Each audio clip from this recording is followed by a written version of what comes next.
What's up, Game of Throners? It's your boy DJ Wun WUn here, back at you with another recap and review. And this one's Season 6, Episode 6, The Blood of My Blood. Sorry I'm a little late on this one. As you know, I was having a few laptop problems and went out and bought a brand new one. And within a week, that one went tits up. So I went out and got the baddest boy Apple had to offer. And I don't think I'll be having any more problems, at least not for a while. So we got it back up and running. And yeah, we got an okay episode this week. It's not my favorite again, but you know, it's Game of Thrones. It's all good. And they had some crazy stuff go on, so let's get into it. This week picks up right where we left off last week, with Mira trying to drag Bran away from the tree and a horde of zombie whites. She's gotten as far as she's physically able and just about to give up all hope when who should appear? Well, we know it's not Cold Hands. George already answered that for us. Maybe it's some crazy cool that we never expected. Personally, I was holding out for Holland Reed, but nay, this one pretty much everyone on the planet called. Not only is it Benjen, but the show's warped combination of a Benjen Cold Hands character. Wait, what? Let the bodies hit the floor. Let the bodies hit the floor. Predictable and lame. I mean, the scene was shot okay, but once I found out they made him Uncle Benjen Cold Hands, I was already so let down, it was really no saving the scene. That's some pretty lame writing, fellas, but hey, at least Bran's awake. Final download complete. Off to warmer weather, yet still an icy atmosphere. Sam's home, back on Horn Hill, and what culture shock it must have been coming from this place ending up at Castle Black. That's probably why Alistair Thorne was such a miserable cuss. He came from similar surroundings, only to end up in the midst of lowlifes and common scum, and have to call them brother. When they first arrive, all is quite pleasant, but Sam knows what's coming. Where's father? He's off hunting with Dickon. Let's get you cleaned up. Speaking of needing a good bath, into the sept with a grungy high sparrow. Is there no other way? It seems Tommen's been played by everyone he comes in contact with. They all know how soft and weak he is and take advantage every step of the way. He just seems to agree with whomever is talking. It's ridiculous how often they leave us yearning for the return of evil Joffrey. At this point, I'll take anyone with the balls to slay this smug, too old to bend the knee walking potato sack of filth. The Sparrow talks of a walk of atonement for Marjorie. Tommen says it sounds dangerous, but the Sparrow of Lies takes great pride in telling him how the Faith Militant are very stern with those who overstep their bounds. Did you notice how when Tommen raised his voice just a little? Of course I'm afraid for her! It only took a look from the High Sparrow and he quieted right down. If any Lannister needed Tywin for guidance, it's Tommen, and he's actually the one who would have listened and in turn become a fairly decent king.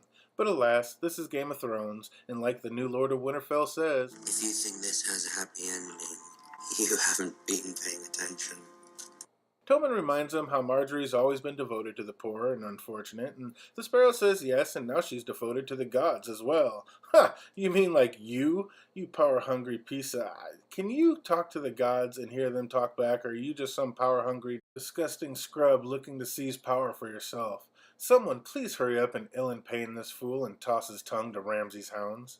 What a guy. He lets his king see his wife. I really am going to enjoy his death, even more than Joffrey's. At this point, I just want him to get reeked. Enter into our favorite room in the sept, and I feel every time we get this basic cheap-to-shoot-a-scene-in room, we can definitely count on some spectacular special effects later. We get a prim and proper Marjorie playing the game to the hilt. She's not so easily broken. Unlike Loras, he's a mess. She knows he has absolutely no fight left in him. She has to do whatever she can in order to get him released ASAP or he'll be gone forever with no way back. Truly a broken man. Hey, isn't that the name of next episode? Weird. Marjorie hugs her weak and simple husband and plays him along with everyone else. She knows she must play her part well so she can get out and in turn get her brother Loras out before his mind snaps and he's lost forever. Have you spoken to the High Sparrow? Yes, a few times. He's not quite what we thought he was, is he? Marjorie has figured him out and is ready to take him on at his own game. She really is one of the best players, and she's done waiting on family to save her. She's taken matters into her own hand and is going to save her brother. The gods have a plan for us all. Back to Horn Hill, and Sam's feeling queasy. Out walks a bathed and well-dressed Gilly, and hey, not too shabby, Samwell. Gilly cleans up quite nice. It's amazing what a little hot water and dressing in something other than a potato sack can do for a girl. That actress must have been so happy to dress in something other than filth.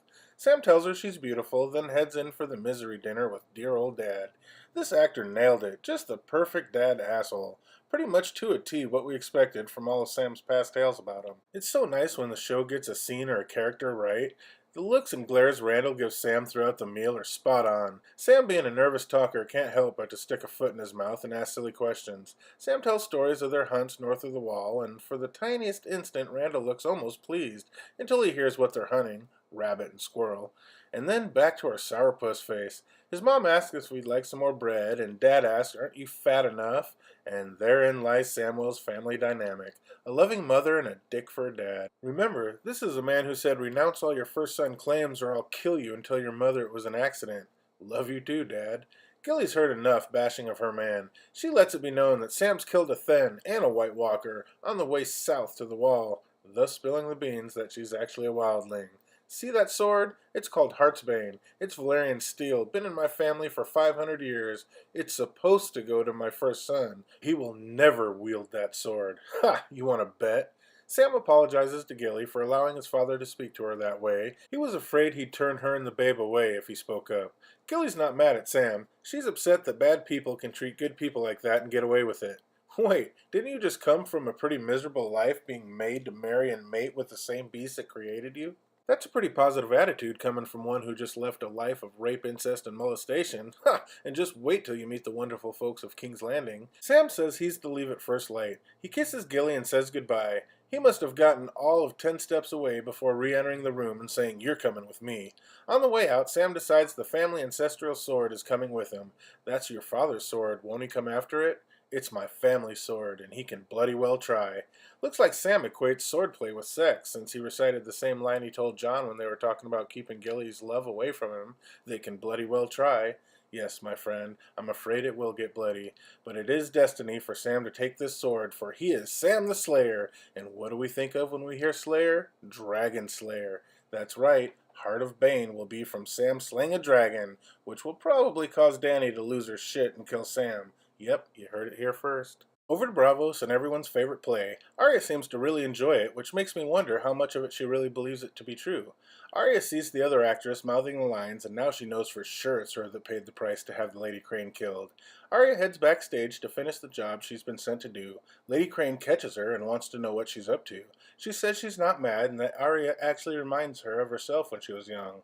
She all but offers Arya a job. With all this, as most of us figured, Arya won't kill an innocent. She knows the repercussions this will have, but she doesn't care. She won't kill someone undeserving. Fuck yeah, Arya, that's why we love you so much. She heads back to the House of Black and White, but not before going back and grabbing Needle. Hell yes, it's about to be on, and a girl is not afraid. She's been waiting a good long time to shove Needle up that waif's ass, and the time has come. Are you afraid? Hell no, she's not afraid. She's Arya of House Stark, and she is not no one. But Arya's no fool and knows she's no match for the waif, who again is probably Bruce Lee with a little girl's face on. She goes with what she knows. She's been practicing fighting blind, and the waif hasn't. She grabs Needle and backs into a corner and blows out the candle. Time to see how well all that training paid off. Now, I don't know about you, but I'm totally keeping my fingers crossed that we get our first Arya warg scene. You book readers know what I'm talking about. I think that's how Arya's going to beat the waif, by warging into a cat which will enable her to see and fight in the dark better, which would be a genius way to introduce that Arya too is a warg. Cause please believe the waif has already gone through the same training and can probably fight like a champ in the dark. Time for some comedy relief, or so I'm guessing, seeing that Mace Tyrell is coming. It looks like he may be Lord Too Fat to sit a horse the way he rolls up. He can't even walk through the streets without his horse being led by a walker. I wonder if that was because the actor was really too scared of horses, or a prop to show how worthless a horse he is. Remember, this is the man who led the armies of Robert's only loss in the battle. I mean, it was actually Randall Tarley, but he was on orders from his liege lord, Mace Tyrell. Which is why I've always thought Mace acting like such a buffoon is just that, an act. Towards the end of this series, he's going to come out shockingly as some sort of superstar. Just you wait and see. You don't rise up and become that powerful, Lord of Highgarden and Warden of the South by being a moron, even with the Queen of Thorns on your side. But watching him be led up in full armor and given that fully uninspirational speech was great. He is the perfect comic relief for this show, and it's just going to make it that much better when he reveals his true intentions. Mace Tyrell has a little finger-sized ambition. Started from the bottom, now we're here. Started from the bottom, now my whole team fucking here. Started from the bottom, now we're here. And he's not going to stop until his family rules it all. The High Sparrow is on his high horse spouting gibberish from the steps of the Sept when the Tyrell army marches in. The Queen of Thorns is there as well, and the look on Marjorie's face when she sees her grandmother show up is like, "Ah, shit, no, you'll ruin everything." Remember, Marjorie's got a plan.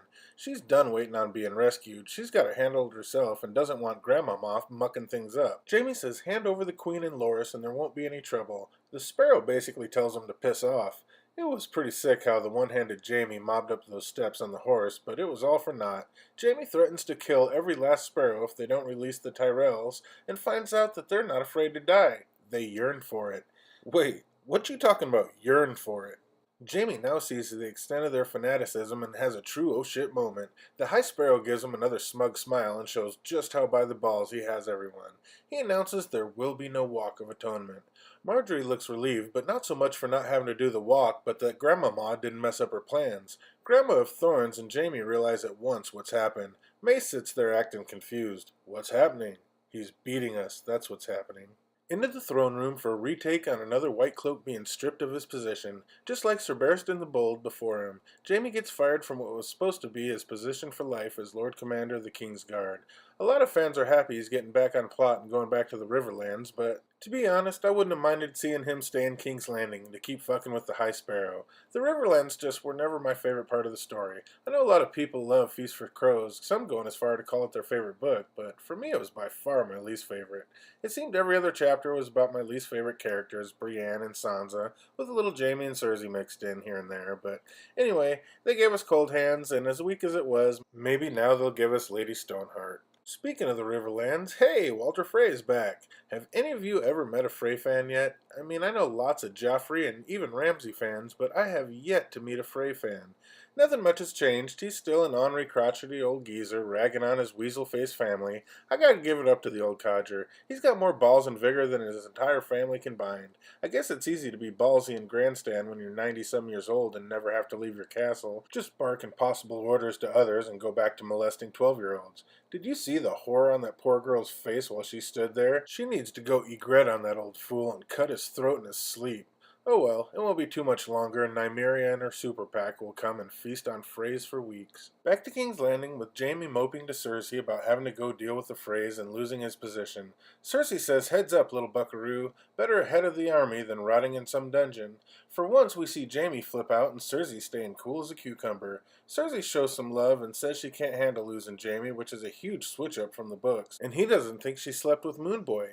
Cersei exclaims they've made us stronger, they've no idea how strong we are, and what we're going to do to them. Well, right now Jaime knows what he's going to do to you. Time for some twincest. Back to the north with Uncle Benjen milking the blood from a beheaded rabbit, and Bran wakes up from another dream. Ben tells us that the three-eyed raven lives again, and that's who sent him here. We hear how he was stabbed by a White Walker, but was saved by a child of the forest, before the magic could take hold.